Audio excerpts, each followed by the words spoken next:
Only when you go up and over do you find that little passageway and make your way all the way around. I mean, I don't think the game is always that clear on a lot of these like rooms on what you're supposed to do.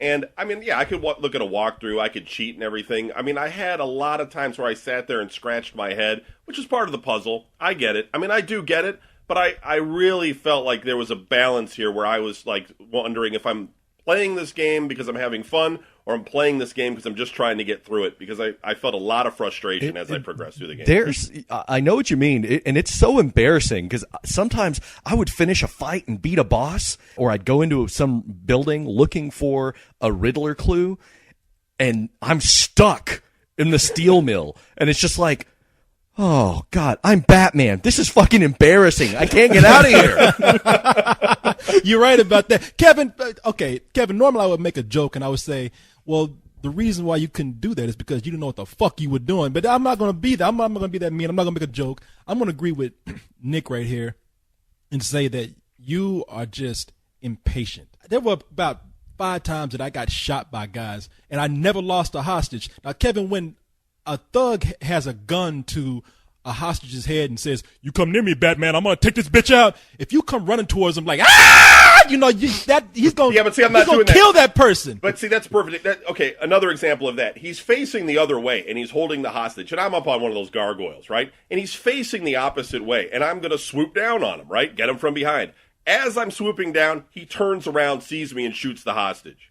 Truth. I mean, the game's hard. Like your batarangs. They might, like, you throw them at a guys, they constantly just move out of the way. I mean, I feel like they're useless half the time unless I use the automatic ones where I'm flying it myself, because I'll throw them and the guys will just dodge them constantly. Yeah, all the batarangs do is draw attention to you. It should be called, like, tickle rangs. I even like it when he throws one and then he says, he's just sitting on the top of a gargoyle, "If I throw another batarang, they probably will know where I am." It's like, yeah, thanks, game. Cool, I got it. Yeah, Kevin, see, what I did was there are certain tactics that you have to use. It is a stealth game. You're right about that. Anybody who's looking for a running gun, you will be disappointed by the game. You have to plan out your attack, and that fits the character of Batman for one thing. And also, I mean, it fits the character of a stealth game for another.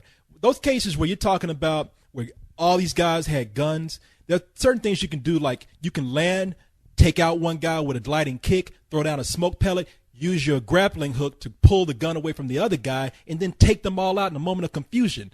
So it's tactics that you have to think out like that to play the game. Oh, you're absolutely right. Like, I progressed in the game. I'm not trying to say I was that frustrated where I didn't get going, but there's just parts in the game that I just think could be spelled out better. Like when you're on the ice board and there's like that boat that's locked in the ice. If you walk over to that boat, it's like 2 feet away from Batman, who's been flying and jumping around the city the whole time. If you don't pull that boat towards you and you just try and jump on it, he falls in the water and the shark kills him.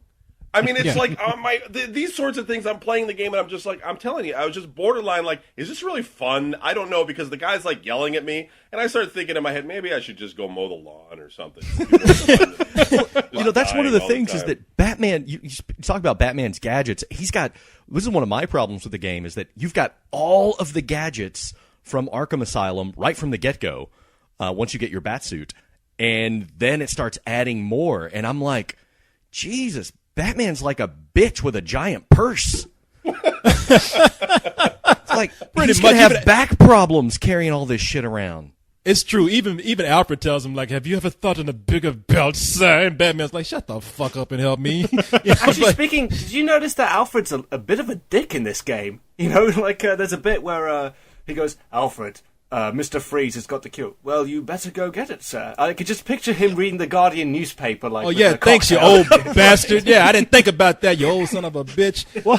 I agree with you, Jason, though, that the biggest frustration for the game to me is there are some places where you just can't figure out where to go. I mean, there weren't a lot of them. For example, you set your marker on the exclamation point as your goal.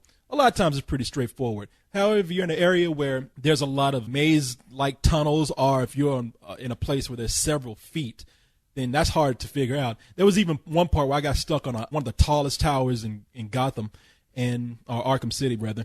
And I was supposed to do whatever I was supposed to do on that tower. However, when I went to my map, that map showed an exclamation point that was like across the city. And it was only after a while that I learned, like, okay, those 3 segments are supposed to represent one building.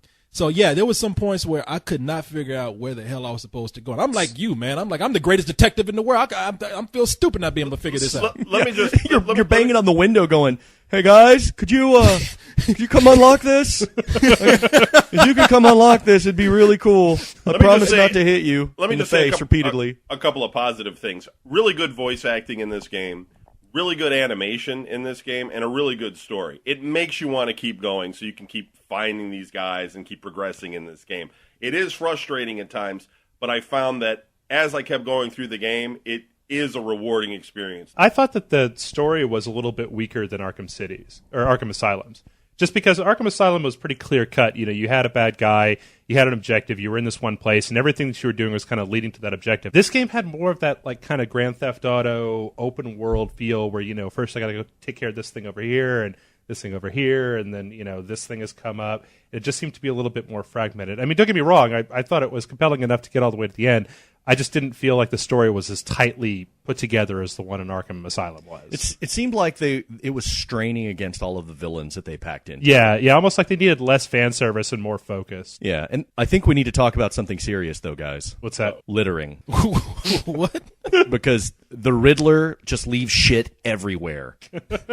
Everywhere. Those little Riddler clues. You mean the hit? How many question marks can one dude have? It's like he's got a bunch of Chinese kids making these things like night and day. Well, like Harley Quinn has like her own like vending machine things that talk. Like, when did she have time to craft those while she was like doing all her evil deeds? You know? See, that's the thing about this game, man. It's like, I agree, the story is very dark, and for the most part, I love it. I love how the city has just been taken over by all these villains and are destroying themselves. I mean, they're pretty much just having these alliances and killing themselves off. But there's certain things I'm just like, you know, I'm on the highest tower in Arkham City, and I'm like, how the fuck did the Riddler get way up here to paint graffiti on it, to paint a giant question mark, and then climb back down? You know, yeah, there's all the question marks everywhere. I've always had this problem with Batman, though. It's like Batman, as he becomes more realistic and becomes darker, some of these villains still find ways to make these giant stage sets and robots, and I'm like, that don't make any fucking sense, man. Come on. You know, it's probably because Riddler has like, I don't know, a construction team on standby, you know, and he pays them to go do that. So I don't know about you guys, but I thought that between the Riddler trophies, Penguins, Joker teeth, Joker balloons, Harley Quinn things, and security cameras, they might have gone a little overboard in the collectibles in this particular game. It's like when did all the villains have time to get into merchandising while they were in the asylum? I mean, they did that shit quick, too. There is a lot of crossover that goes on, too. But I'm playing a mission and I'm flying, and then I get like, there's a flare on a roof, and then the telephone's ringing, and it just kind of goes on and on. Yeah, that's another thing. How did there's one villain who keeps calling you everywhere he goes, and I'm like, okay, so in a matter of a few weeks, amongst all these robots and props and balloons and teeth and all that kind of stuff, you got one guy who went around and memorized every number on the payphone in Arkham City. He's like, as a game, there's some things you have to excuse. I mean, I can forgive all that stuff. It's like the guy from Scream. Well, and the fact that when you pick up the phone, he wants to tell you this really lame story about his life. It's like, dude, I don't care. Yeah, exactly, man. There's a lot of stuff you have to excuse, but being that it's a game, you can do that. And especially in a game like this, where I guess I agree with all of you, because we can all say that they probably put too many villains in here. There are some people that you want to see have a bigger part of the game. Penguin, major part of the game, and that's cool. And the way they make him in this game, he's a great personality. Two-Face, hardly in the game. Riddler, you never get to have that confrontation with him that you want. Those are some of the things where I thought, like, okay, you're just packing villains in here to please the fans because they said they wanted to see more of them. Speaking of which, what's up with the hipster Riddler? I don't understand that. Yeah. Like, he just looks like a dirty, greasy hipster with a green hat on. I mean, I kind of like that. You know, I kind of like that some characters that taken a more realistic approach to, including Mr. Freeze. Not realistic, but he was a big part of the game too, and I want to see him. But, you know, I mean, listen, this is a game that when it's done, you're going to have a lot more to do with it. You saw that when you beat the game, you're going to look at the percentage of the game you play. You're going to think, yeah, I beat it 100%.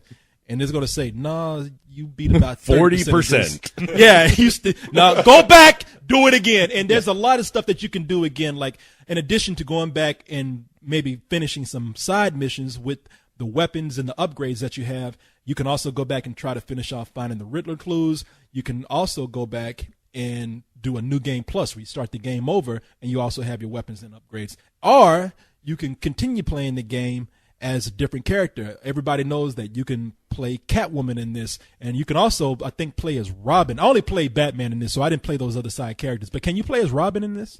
Just on the challenge maps. And how was playing Catwoman? Playing Catwoman is awesome.